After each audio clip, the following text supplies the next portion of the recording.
is to deny them the ability to use ballistic missiles to threaten their neighbors, to threaten our bases, to threaten our presence in the region, and ultimately as a shield behind which they can do whatever they want with their nuclear weapons ambition.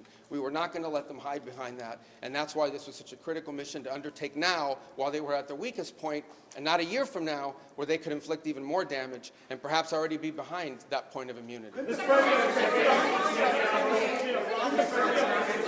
right here behind. Go ahead, you and then you. Yes.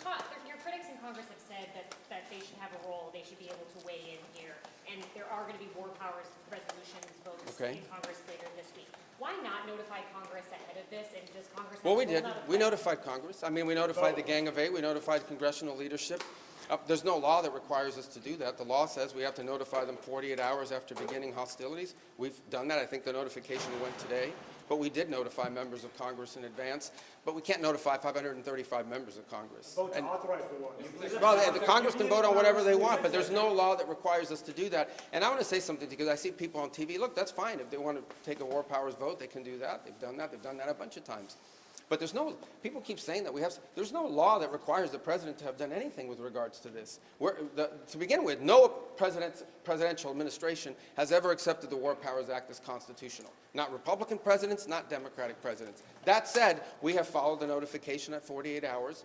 We're here today. I've done more Gang of Eight briefings than I got in the 4 years that Biden was president and I was a member of the Gang of Eight. All of that said, we've complied with the law 100%.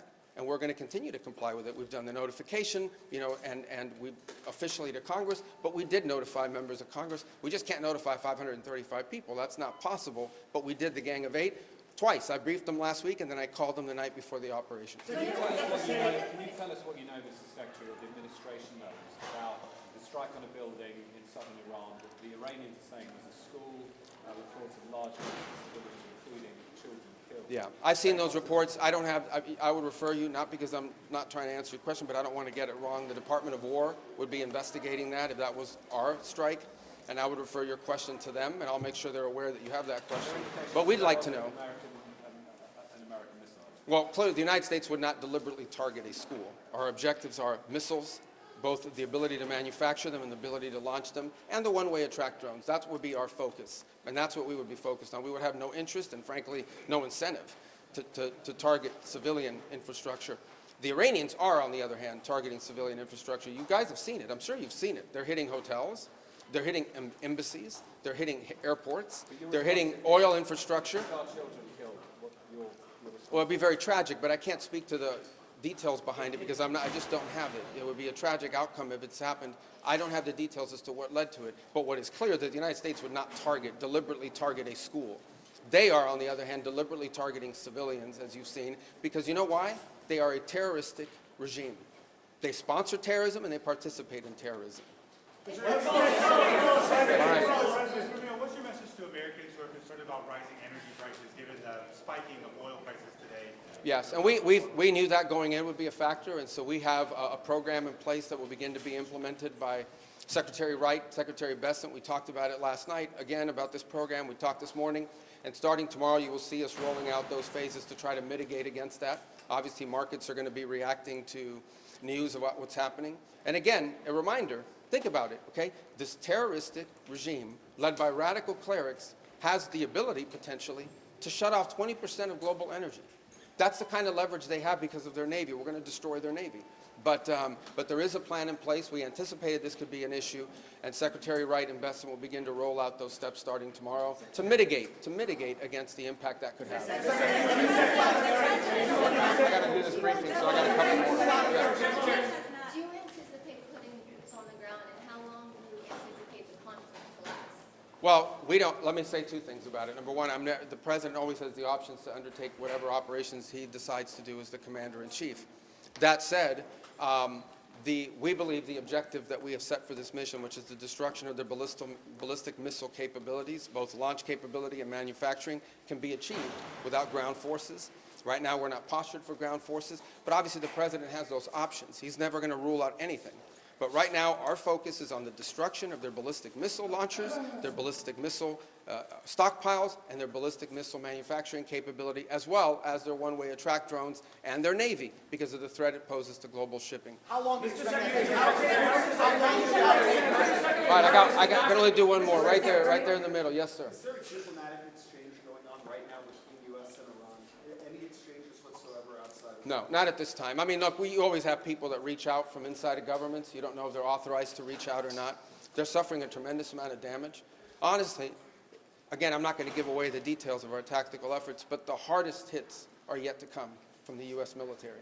The next phase will be even more punishing on Iran than it is right now. Someone was screaming, how long will it take? I don't know how long it'll take. We have objectives. We will do this as long as it takes to achieve those objectives, and we will achieve those objectives. The world will be a safer place when we're done with this operation. All right? Thank you, guys.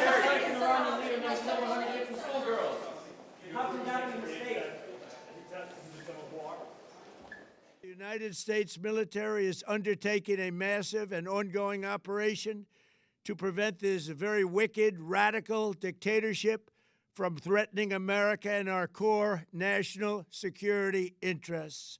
We are going to destroy their missiles and raise their missile industry to the ground. It will be totally, again, obliterated.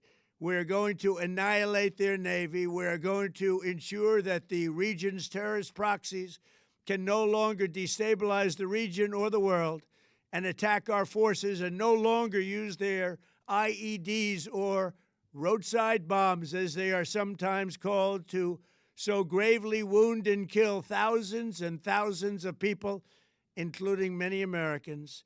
And we will ensure that Iran does not obtain a nuclear weapon. To the members of the Islamic Revolutionary Guard, the armed forces, and all of the police, I say tonight that you must lay down your weapons and have complete immunity, or, in the alternative, face certain death. So, lay down your arms. You will be treated fairly with total immunity, or you will face certain death. Finally, to the great, proud people of Iran, I say tonight that the hour of your freedom is at hand. Stay sheltered. Don't leave your home.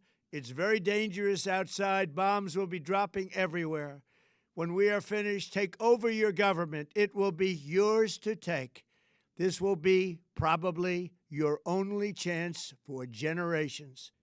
The United States military began major combat operations in Iran. Our objective is to defend the American people by eliminating imminent threats from the Iranian regime, a vicious group of very hard, terrible people.